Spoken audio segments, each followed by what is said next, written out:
All right, good people. Let me just fix my connection here. I'm on the go, so you guys know how it is. Not the best setup in the world, but as things are happening, this is what I need. I need that shot. As things are happening, folks, we are here live and direct on CMR to bring it to you as it's happening, and that's what we're here to do. We're here to bring you the news and bring you guys up to speed on what's going on right now. So some of you may have just seen let me see if I can stabilize this laptop. My apologies for moving. You guys may have just seen the story that we literally just posted about the progressives saying that they're going to be seeking a vote of no confidence. I understand that they have filed it. And so that is what we're going to be talking about here today. So it's quite interesting, and it's got a whole bunch of points. This weekend they were doing their best to try to see how they could get members of the PAC government over on their side. From what I heard earlier today from some sources, they were unsuccessful. Oh, do we have any audio? Hold on. Can you guys hear me okay? I think my microphone is okay. Let me just double check here. Can you guys hear me? Give me a thumbs up if you can hear me okay. But yes, so essentially, this is sort of, I guess, a last ditch attempt on their part to try to take control back of this country. Quite frankly, they've been at it since the night of the election, and they will continue to do so. Nothing will stop them because, number one, they're sore losers, and number two, quite honestly, they had a lot at stake. There's a lot of financing that went into their election. And I suppose at the end of the day, they had made a lot of promises to people. I don't suppose, I know that they've made a lot of promises to people. And unfortunately, they've not been able to make good on those. And so they are just desperate to break this government apart at any cost. And from day one, they have been constantly putting out in the public this narrative that the government is going to fall apart and the government can't keep it together. And, unfortunately, I think some government members make it a little bit easy for them to take this particular narrative. For the first time ever, here in the, I'm trying to get a clip of something. Hold on one second. For the first time ever, this particular government, the PAC government, has taken a stance against Mr. Bush. The previous government, the progressives, were never able to do that. And so whatever the situation is with Mr. Bush, and of course, everyone is like, is he really going to resign? He doesn't have the support. So I don't know if he's now trying to get in bed with them or not. I would hope that that isn't the case because unfortunately for him, that would be a really bad situation. A man who not only is not willing to take any accountability, but is willing to destroy everything and everyone around him to save his own behind. I really hope and I expect better of him, but really and truly, when it comes to politics, who knows? We can't listen, I'm going to keep it straight. I don't swear for nobody. I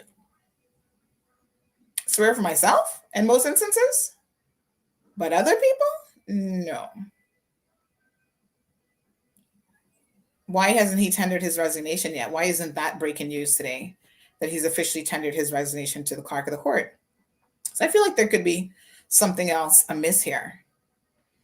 But just because they filed the motion doesn't mean that they have the numbers. So I think that we will certainly see exactly what that is. So I want to go through the motion this afternoon. So good afternoon to Wee Wee. Miss Laura is here. So good to see you. Quality Framing. Andrea, thank you very much. Siobhan confirms you guys can hear me loud and clear. Miss Maureen, how are you? So good to see you. Ramilia has says the PPM has the guts to talk about number 7 and number 3. Oh, well, let's go through the list here, folks, and see exactly what it is that they are talking about. So yes, in their desperation, they have come up with a whole list of things that they claim, you know, is an issue. And I have not read through all of them, but I stopped after like the third one because I honestly had to chuckle a little bit about their complaints. So here we go. Let me see here. Um,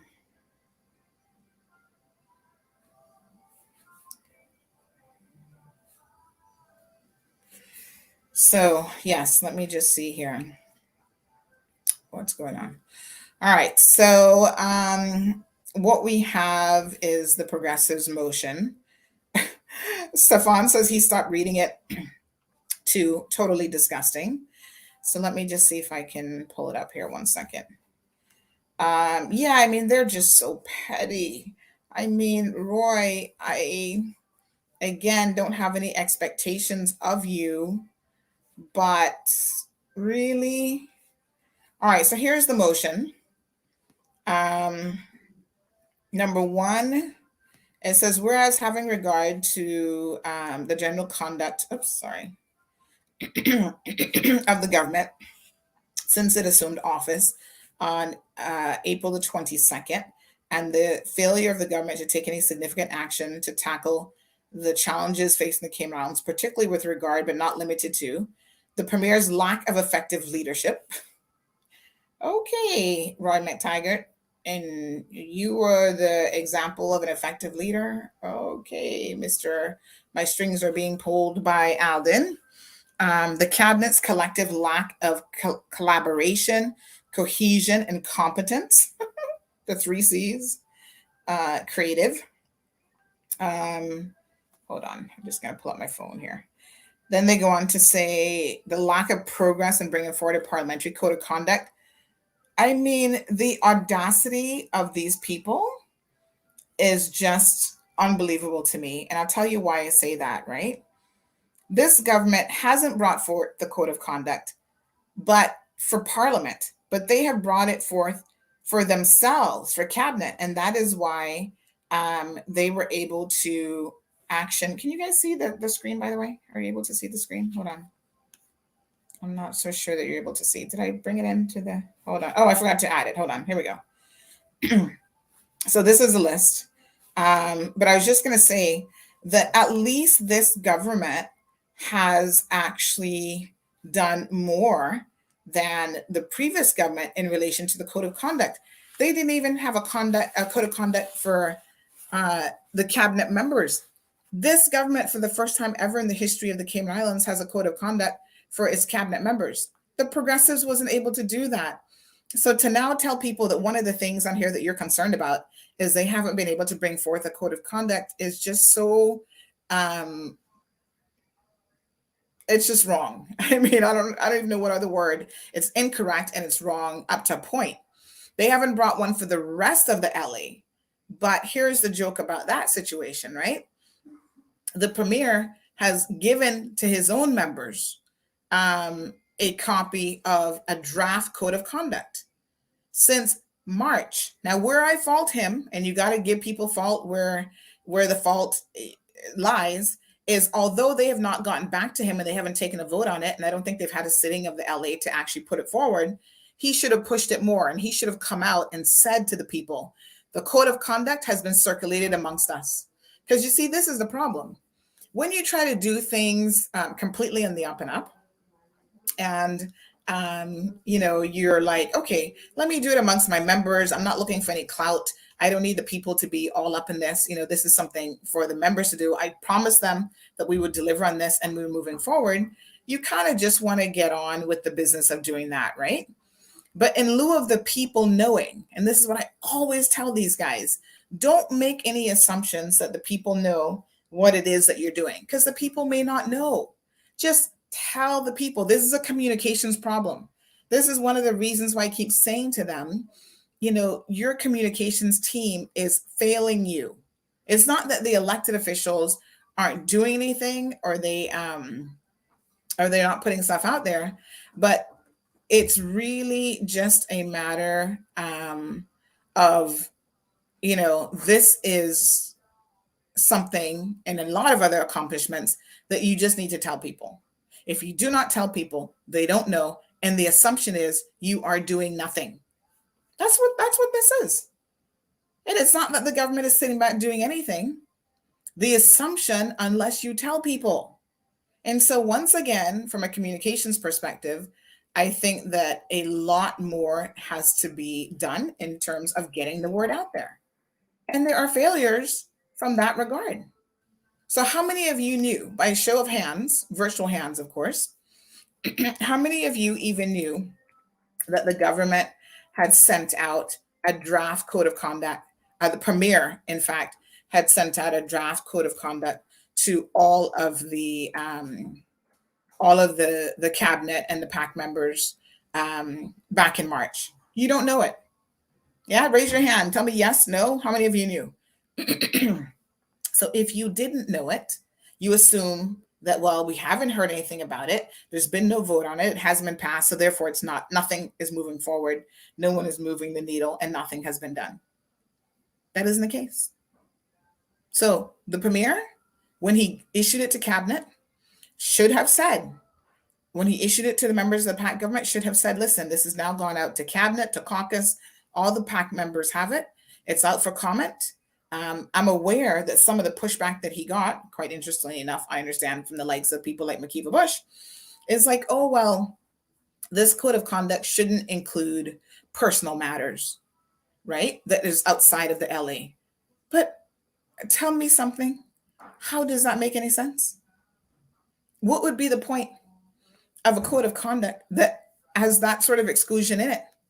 Because the whole idea, the whole reason for a code of conduct is the behavior that Mr. Bush was arrested for, pled guilty, and convicted and sentenced for, which was beating a woman, right? Unprovoked. Read the court file. This is nothing new. Beating a woman up at Coral Beach.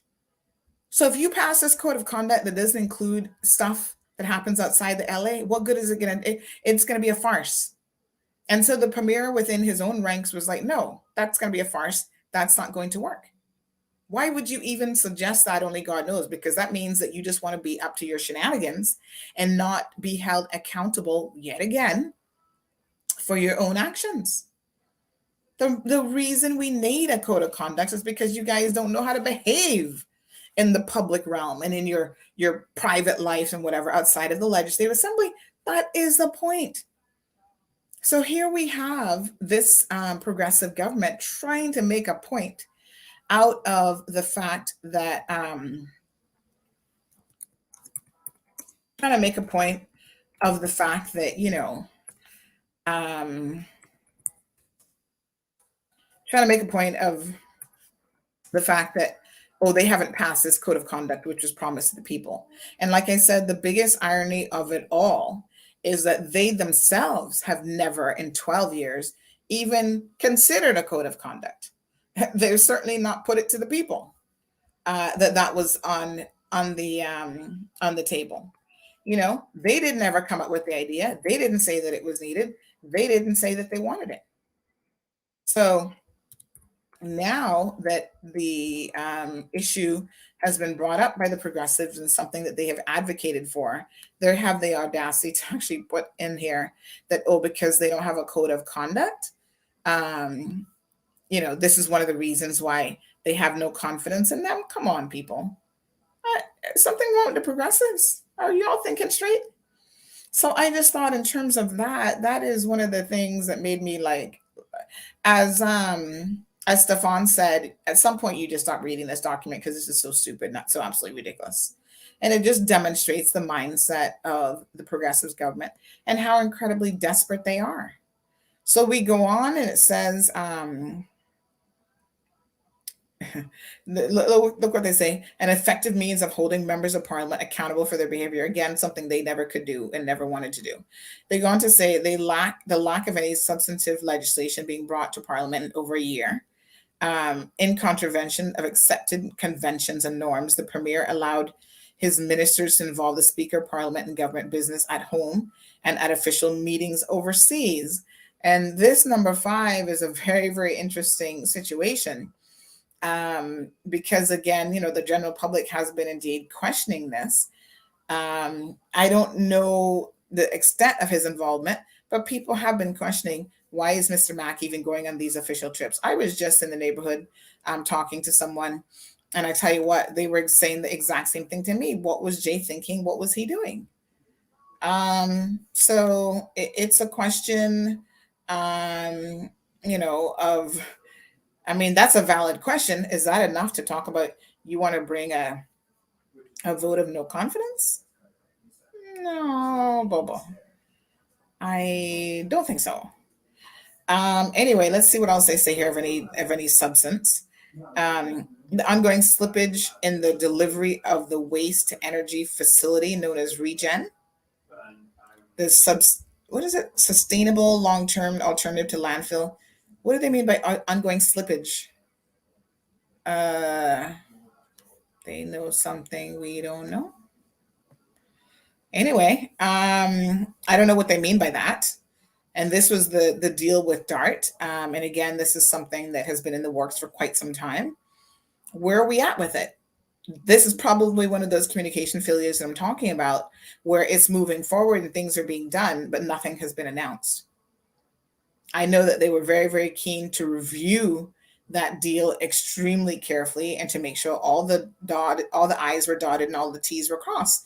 Now, let us not forget that in the last administration, that government, and that would have fallen under Minister Dwayne Seymour, right, actually removed Chief Officer Jennifer Ahern in an effort to, because, listen, the irony of it is, this is what I heard from other MPs, that she was being extremely meticulous in her review of the Regen contract and making sure that they got everything right this time, as they've dropped the ball in other instances, even under her watch.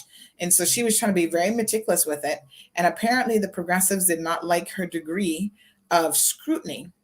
And so that's why, remember when she was removed as chief officer, and she was put in, I think France Manderson took her under his tutelage, under his ministry, so that the government wouldn't get sued again for moving a civil servant when they shouldn't have. Y'all remember that? And so he, I don't know, made up some position for her under his ministry, under the deputy governor's office. That's why that happened.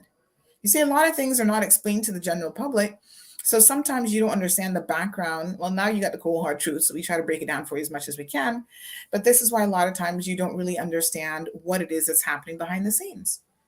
Someone said the irony of her being, I guess if the progressives could have fired her, they would have, but they couldn't. And the deputy governor stepped in. And they said of all the things that they could have accused Miss Jennifer of doing in the past, this really wasn't an issue to be upset with her about and to want to move her from the ministry. Nonetheless, they did that anyway, because they were like, oh, well, we don't need this level of scrutiny. Let's just move forward. This Regen project is definitely a humongous project, and the government needs to ensure that for the benefit of the Caymanian people, that they actually get it right.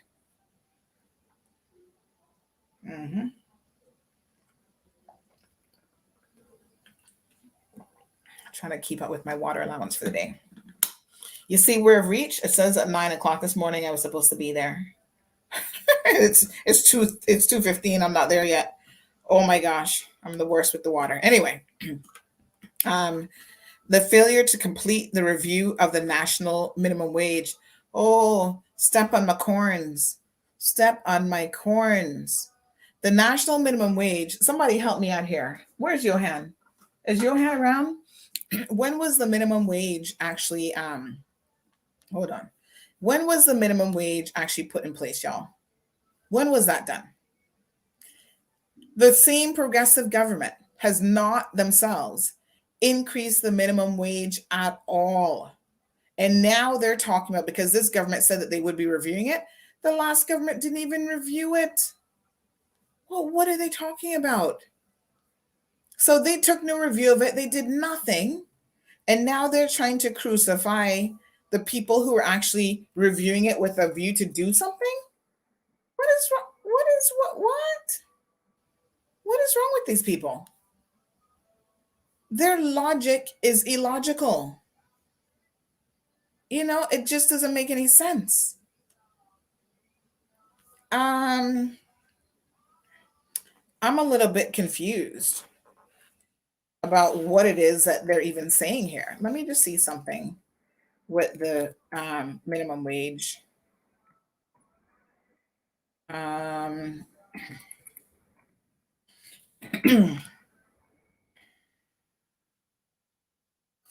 Let me just see something here. I'm trying to remember when it actually came in. I'm on my laptop, so I'm not as versatile as I would be if I was at home. Okay, Cayman's minimum wage was implemented. Hold on now.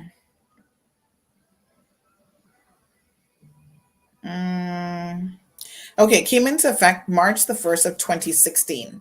16, 17, 18, 19, 20, 21, 22.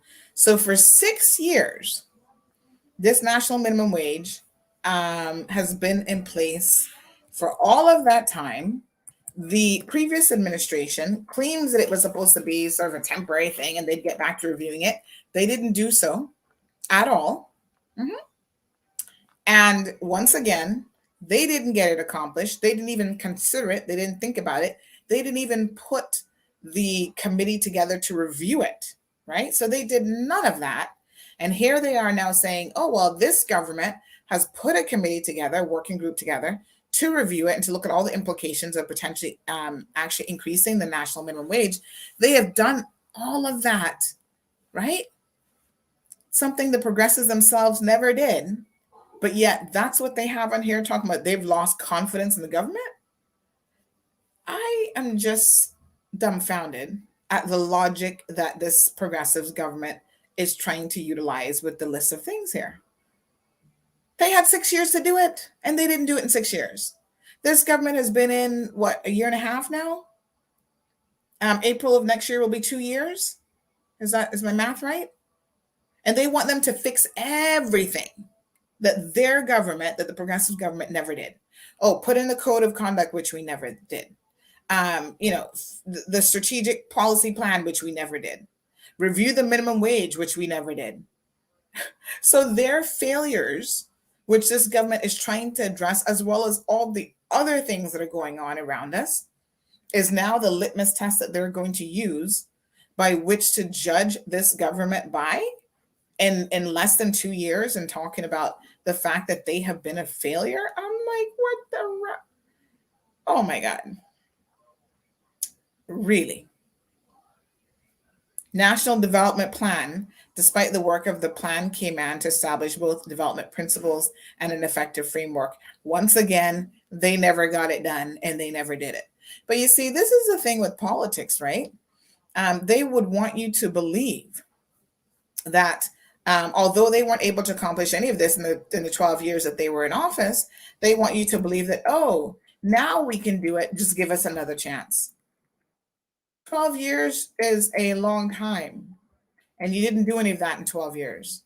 So why should the people be minded to do so? Now, of course, they come at number 12, the delays in opening the overseas offices that are necessary to support the financial services industry.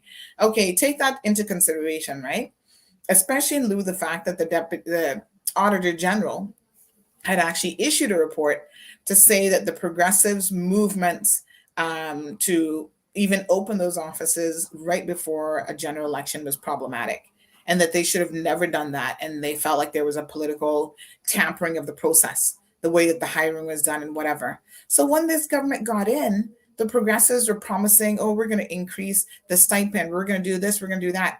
And here we are in the middle of a pandemic, right? At that time, with trying to find money to pay the stipend, even the existing stipend that was in place and all these other things. How could this government, the PAC government, justify spending more money? Keep in mind that the same progressive government, one of the last things they did before they went out of office was to give themselves a pay raise. You remember when y'all were cussing the government because they had to find the money, this PAC government, because they had to find the money to pay for that pay raise? Meanwhile, it wasn't them that passed it. It was the Progressives government that passed it. But they were so sure that they were going to get back in without any resistance, without any question, that they passed it. It was like, oh, just build it and the money will come. We'll find the money. And that was their philosophy. And that's exactly why they did it the way that they did it. Now, when they didn't get back in and the PAC government's like, wow, we got to find the money for pay for stipends. We got to find the money for this, the that, We're likely headed into recession. The economy is tanking, COVID, the war came up, all these things.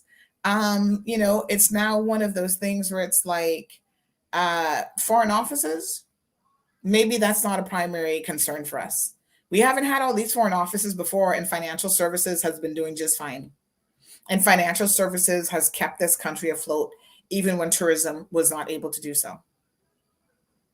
Expending that money right now in these foreign offices, right? When a true business case in some instances has not really been made for some of the locations that don't even make any sense. And they're putting people in some of the locations that should not be going there. Cannot be justified. Everybody right now is trying to just hold down the fort and tighten their belt.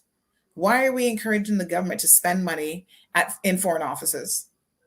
You do recognize that, especially after the global pandemic, people understand that you can have virtual conferences online and you can do all sorts of other stuff. Sorry, let me grab a water.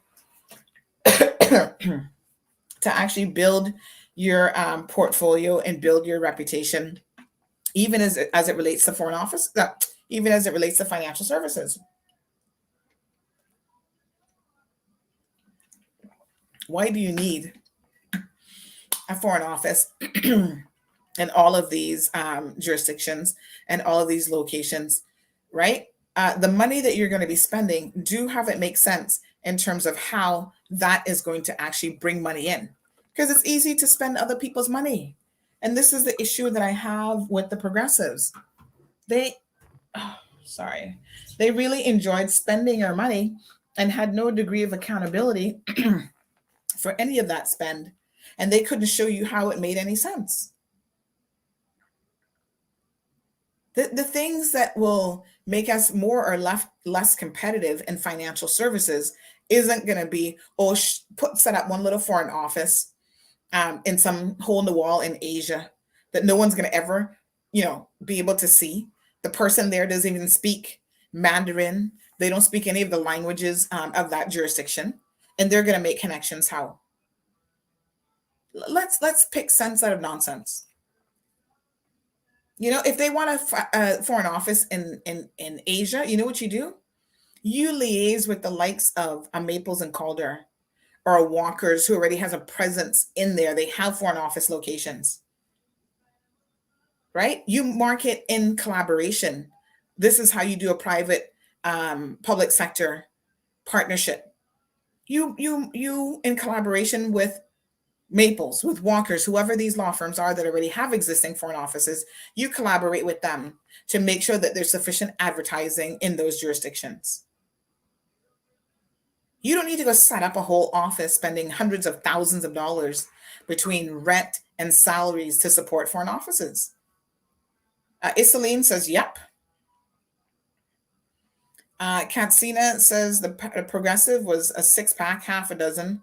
Laughing out loud, pack busy marching in the LGBT. Yes, I said it. No one can take my opinion anyway. Well, that's your opinion. And at the end of the day, that has nothing to do with this. So let's just try to keep on track here with what they're addressing in this. And Katsina, if you want to make that an issue, then go talk to Alden about, again, how his government couldn't effectively deal with the same-sex situation and force the UK to push same-sex partnerships on us regardless. There's nothing you can do about that. So, I mean, that's the only issue that you're concerned about, and I'm sorry to see that. But, when we're talking about, and for the record, don't forget that on that, there was almost a coup with that government as well. Because At the time, the rumors were flying very, very heavily that Julianne and others were contemplating stepping aside from the progressives because the progressives had to bring it forward.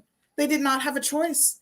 And when they brought it forward and it failed, then the governor said, well, this is why y'all are still overseas territory, why you're still a bunch of colonial fools, and we're going to pass it anyway. So, Katsina, you might be talking about a parade, but the marriage, the equivalent of a marriage, was passed under the progressive government. So go talk to Alden and take that up with him. And there was nothing that he could have done to stop it, for the record. You couldn't get it done. The UK stepped in and did it. And then, oh God, here they come now with this one. Oh, poor them. A minister personally canceling an order for essential public health supplies, an action he had no authority to take. Wow. Okay, so now they're going after Chris Saunders with this one. And they're talking about, this is the story that we broke about the, what was the name of the company again? Blue, oh God, I can't remember the name of the company now. But this was with the LFTs. Progressives, that has been resolved. I agree with you that the way that it was done, it should not have been done. The Auditor General has researched and done a report on that. This current government, unlike you, because you didn't do the same thing with the whole, medical industry and stuff as well, needs to put in place certain things when it comes to procurement. Again, you guys, there's been an Auditor General report from when? This was brought up in the recent court decision the other day with doctors' hospitals suing the government. For like another 10, 15, 20 years, that has been promised. And under your progressive administration, there was no delivery of those guidelines. So I do believe that this government now needs to prioritize that and needs to make it a priority. But again, you didn't do it. Your government never did it. And so you've opened the door for any minister, whether it was a PAC minister or progressive minister, to be able to do what he did, because there are no guidelines. Ironic, isn't it? So I would say about 11 or 12 out of the 14 things that are on here are things that the progressives themselves should have been doing and that they never did. So, it's just ridiculous now. Come on. So we have a statement from the premier that has just come through. You guys are hearing it first if you're on the live stream. So this is what the Premier Panton has said. Of course, he's in the UK. Thanks. Somebody reminded me it was Blue Water Supplies. Yes, thank you. Blue Water Medical. Here we go. The Progressives filing a motion of no confidence at this time, immediately after the period of national mourning, and while the country is facing the threat of a hurricane, is not surprising. It is typical of the Progressive. They once again prioritize political power over the needs of the Caymanian people. While they're plotting and scheming, we're working to deliver results for the people and doing a good job of it.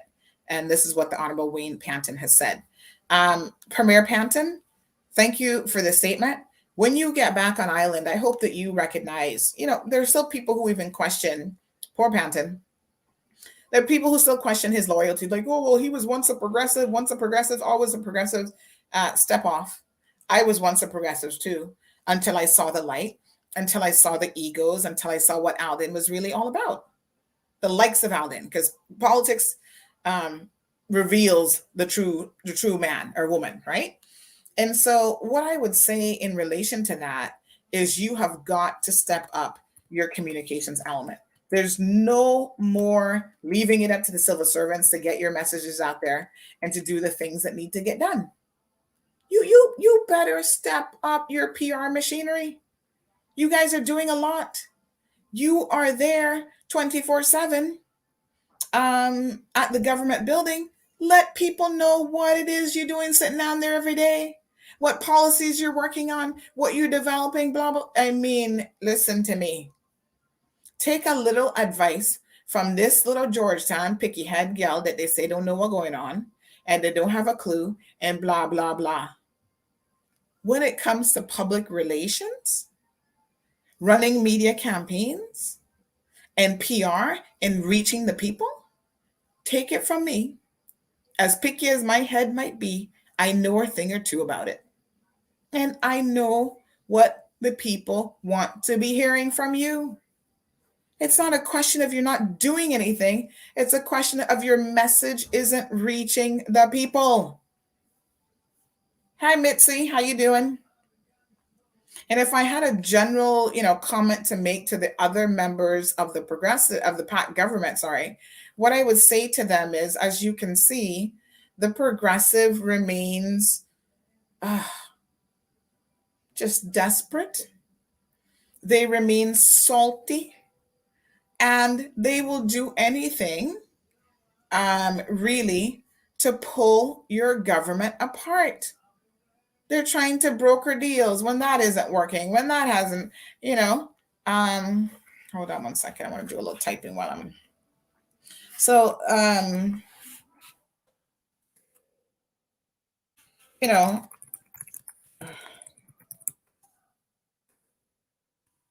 while they're doing all of that, folks, what I would say to you is that demonstrates the caliber of people that you have in that party. I agree with the premier. Their timing, I mean, I don't know if there's such a good thing as good timing, but they don't care, right? For them, it's not about what is in the best interest of this country. It's about what is in their best interest politically. And so the short of it is that they will do anything by any means necessary to regain control of this government. And they couldn't accomplish it. They couldn't get it done by going through the back door. And trying to get people on board and get people to switch over from them.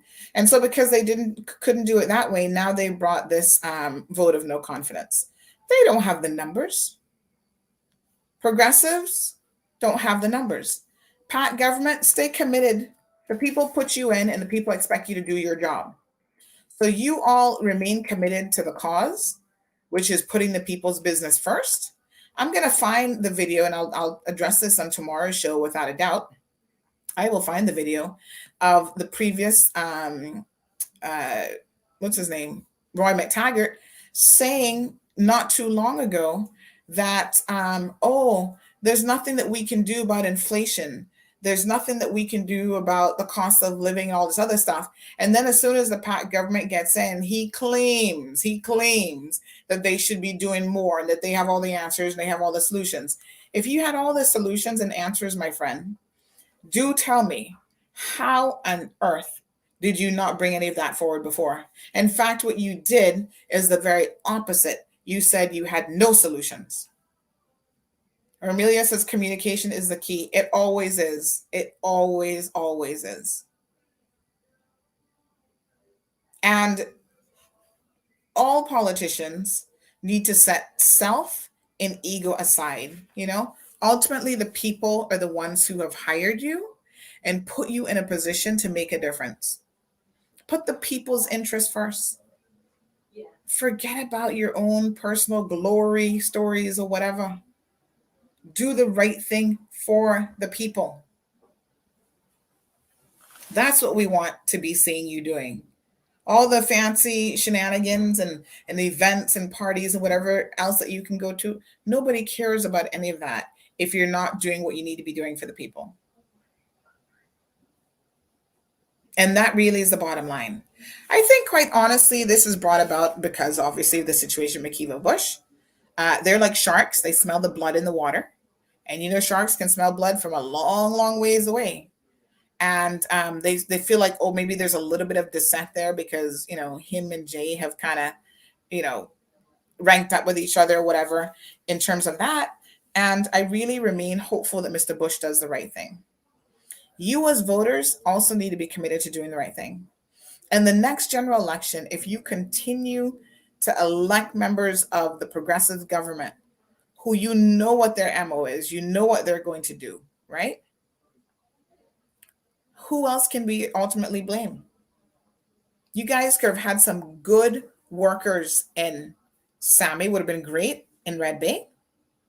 You had a good option with Alric down in Windsor Park, South Sound area. Where is Barbara Connolly? When last y'all heard from her? Since the progressives wants to talk about the fact that they're such a wonderful government and they have so much going on and they're doing so much, tell me, where are their members? What has she done? Put a bench down by some Swamp Lake in Windsor Park 2 years ago?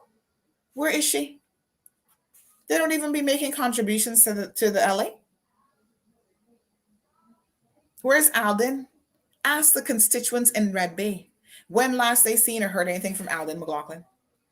They don't see the man in his farm up East End or hanging out at the bar, drinking and hanging out with some Spanish gal. How that can help the people of this country? So while they're trying to call the track record of the PAC government into question, I'm asking you, the people, to really look at their track record now that they're in the opposition. Just because you're in the opposition doesn't mean that you do nothing. You get paid to do nothing. But that's exactly what they've been doing. It's called easy money. And they just take it and they do nothing with it. No expectations of them. That's what this is all about.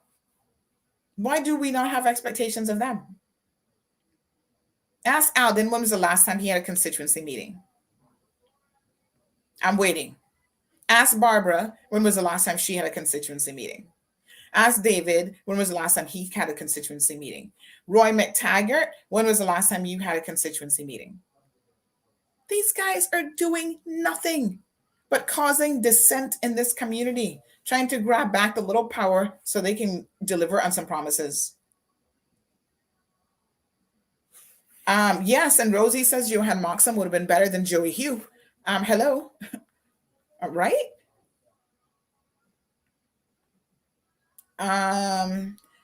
This person says you need to summons all of the PACT government to come forward via you and confirm their support of their government.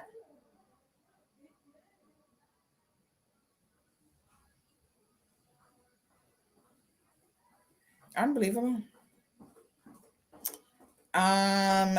Someone says progressives are a bunch of vampires. Boy, and they don't want to stop sucking the blood out of us, that's for sure. Honestly. This person says, so sorry to disappoint you. But that's something else, US politics they're talking about. But yeah, folks, this is what is going down. Another person says, the longer they were in power, the poorer we got, the biggest clown show and scam for the people of the Cayman Islands was the progressives.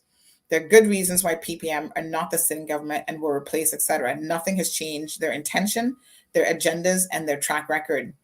All of the things that most average people consider to be important issues will be wiped away and our greatest fears will be realized. We all know what the PPM stand for. Never forget. Well, they're certainly hoping that the people have forgotten so soon.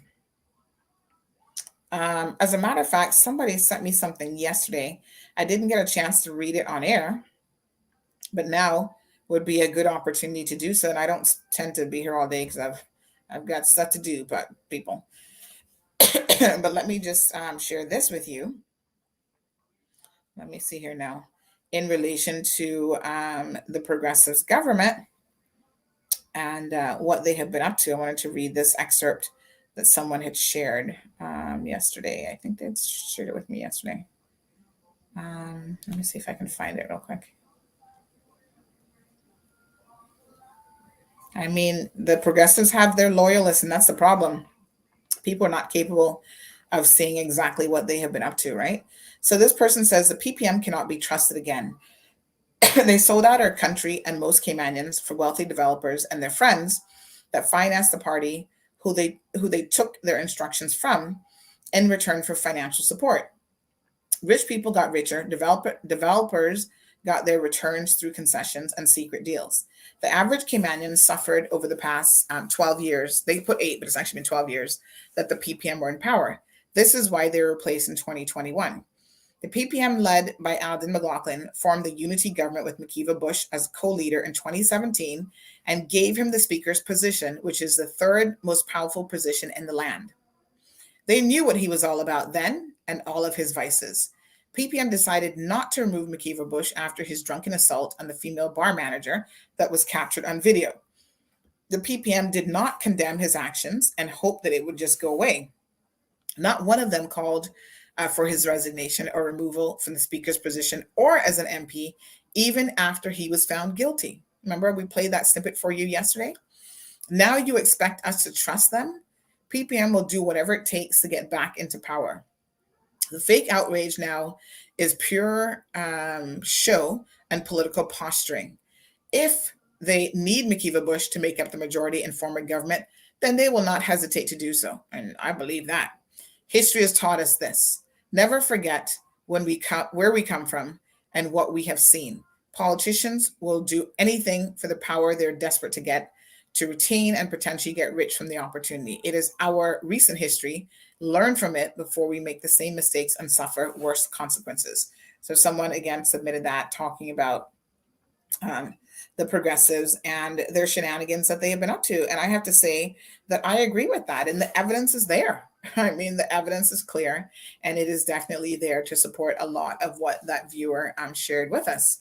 So, folks, again, if you're just joining the live stream, this is another cheap tactic by the progressive government. They have issued a vote of no confidence. We don't even know if they have the numbers. We know that they don't have the numbers in opposition. So we'll see if any other person might be foolish enough to try to side with them on this.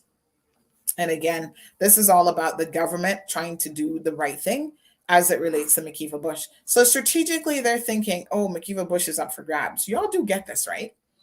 Because now he is to come out of the House. Well, we'll see if he resigns, but the idea is he's going to come out of that position, and then what? Right? Is he going to be salty enough because too self-serving that he's going to join back up with the progressives? Don't count out that possibility. And so they're already circling to try to see what they can do and who they can unseat in order to get their ultimate agenda. And honestly, if it means putting McKeeva back in as speaker again, don't think that they wouldn't do it or they would give him a ministry. The progressives don't care. They don't care how they're going to get to their end. And that is the problem. That's why you've got to be careful. Because the person who has no moral compass, or political parties who have no moral compass, who are willing to do anything to get into power, are very dangerous people. That's all I've got to tell you, folks. Stay tuned. As Johanna always says, stay woke. Because they're assuming that you have fallen asleep at the wheel. I'm going to break it down even more tomorrow. I got a couple of video clips from the progressives and things that they've said that I need to get my little fingers on. So make sure you tune in to tomorrow's show, The Cold Hard Truth, starting bright and early at 7:30, and we're going to break it down again. Because I need to remind y'all of the history. Do not forget, lest you be fooled yet again. They are a bunch of snake charmers. Selling you snake oil and claiming that that's going to solve all of your problems. Do not fool for it. We're going to bring you the facts, the cold, hard truth, and the cold, hard facts. Anyway, folks, you guys have a wonderful afternoon. Any future developments as it relates to this so-called vote of no confidence, I will certainly update you on.